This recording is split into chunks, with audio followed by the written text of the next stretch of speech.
Hey, this is Sean's Fish Tanks. It has been a long time since I've done any kind of update at all.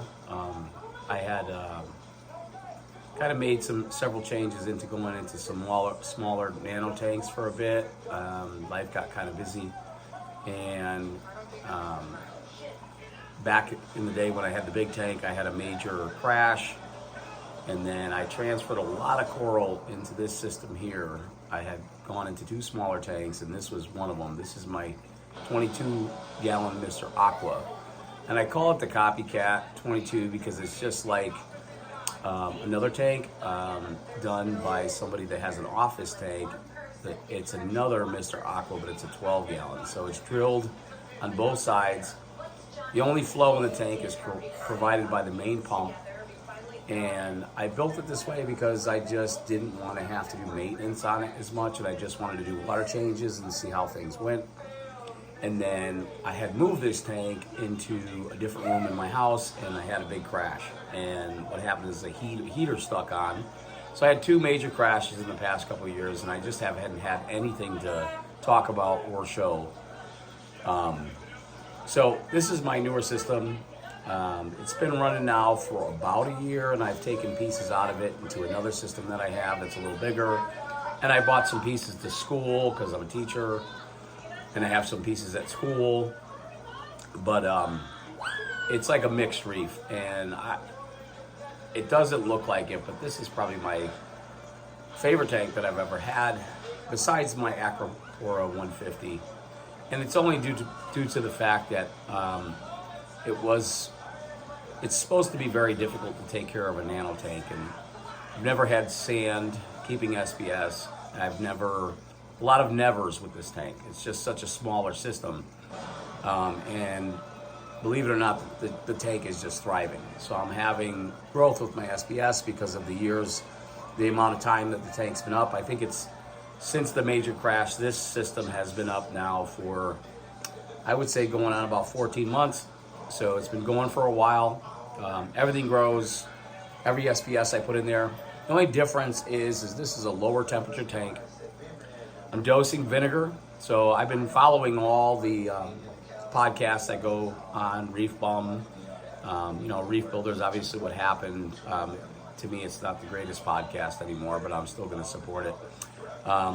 Some other ones, and shout out to all of them. One is Coral Garage, I think, or Garage Girls. He's from Canada. He's another one that I follow now on the podcast, and I read a lot about all the updates, and I know people have gone back to carbon dosing, and I've jumped on that wagon. I'm also using Alpha Reef. So I'm using Alpha Reef. I'm dosing, vinegar dosing, very light vinegar dosing, and I'm using Captivate MT in here very lightly. So what I'm doing is I'm barely doing any water changes at all. And I do it every once in a while just to make sure chemistry seems okay. But I really had gone, I would say, close to 6 months without doing only but a few smaller water changes, like maybe a gallon. So this tank has been going very, very well. Hold on. Alexa, turn off the alarm.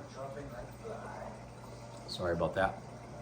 But it's been going very, very well, and lots of growth, lots of pieces, doing well in the back. All my SBS is kind of left in the back. I don't get massive growth in this tank anymore with a smaller tank and with not as much flow.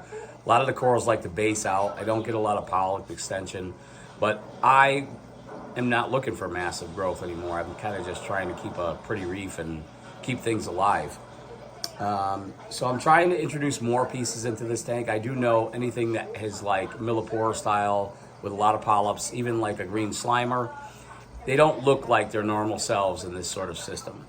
I do have another tank up that may look better as far as that goes, but I'll do an update on that some other time. It's a little bit young and it doesn't look good as much. So this tank is mature.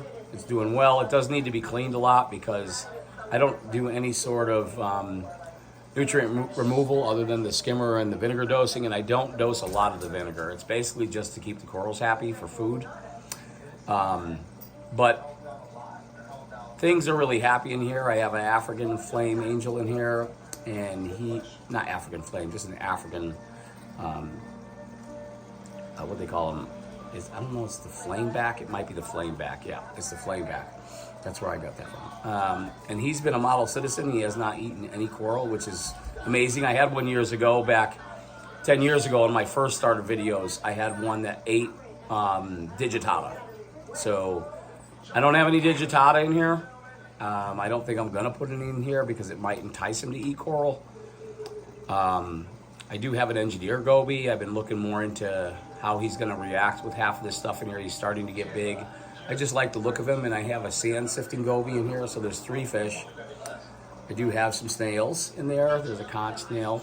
I have some mushrooms. I have some zoas in the back. You can't tell, it's a big zoa rock.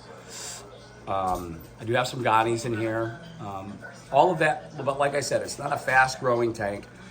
It has higher nutrients, probably higher phosphates, but I'm really enjoying this tank, and I did want to give some sort of update. You don't have to have the latest and the greatest tanks or the latest and the greatest system to enjoy this hobby. You can still have a beautiful tank, take care of it. The other thing I'm doing is I'm running it at a lower temperature, and that's probably another reason why I'm not getting a lot of growth. I run anywhere between 74 and 76, depending on the house and the cold temperatures around me, because I live in North Carolina in the mountains. But I'm really excited with this tank. Things are going well, and I didn't want y'all to think I'm just completely out of the hobby. I've just downsized, and I like the ease. I'm getting older, and I like the ease of doing a nano system. But I do have several systems. I mean, I thought about going into a bigger tank, but I don't think I would ever tear this tank down. It's just a really good holding system and good, solid, believe it or not, stable system for corals. Things are growing. I mean, I have Cali Tort that's just basing out like crazy. It doesn't look anything like Cali Tort. So I just like the way things are growing. It's a little different from what you would have in your normal, warmer, bigger system where things like branch out and go all over the place. That's not going to happen here. But I have 2 different staghorns and several different pieces. I'm trying to collect as many torts as possible.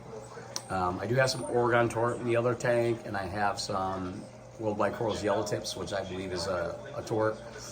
Like a smooth skin. I'm trying to collect smooth skins, but they look completely different in the different 2 tanks. I'm going to try to get some more of it over into this tank. But I did want to give you guys some kind of update. I hadn't been there for a while. I'm still in the hobby, doing things cool. I love it. I don't know that I'll ever get out of it completely, but it's fun to experiment with new things in this hobby. That's what this hobby is all about. And I just want to keep it real. All right, so I hope you guys liked the video. Just remember, like I said, you don't have to have the latest and greatest. You can just maintain and like what you have, and things will be cool. All right, till next time. Happy New Year.